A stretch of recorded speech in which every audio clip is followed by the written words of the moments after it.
Last time we saw Jonah being called by God to go and preach the good news to the Ninevites, and Jonah responded by going the exact opposite way of where God had him. Now in verses 4 through 6 of Jonah chapter 1, what we see is God's response. And so God responds by throwing a storm upon the sea where Jonah was at over his boat.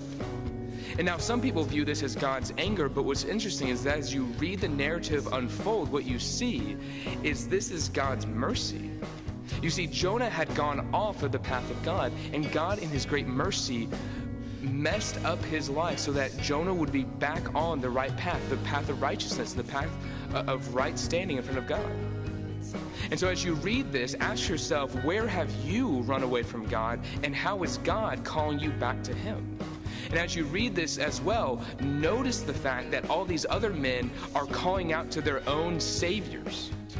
And ask yourself how well that's working for them. And lastly, as you read this, notice that Jonah is at the bottom of the ship sleeping.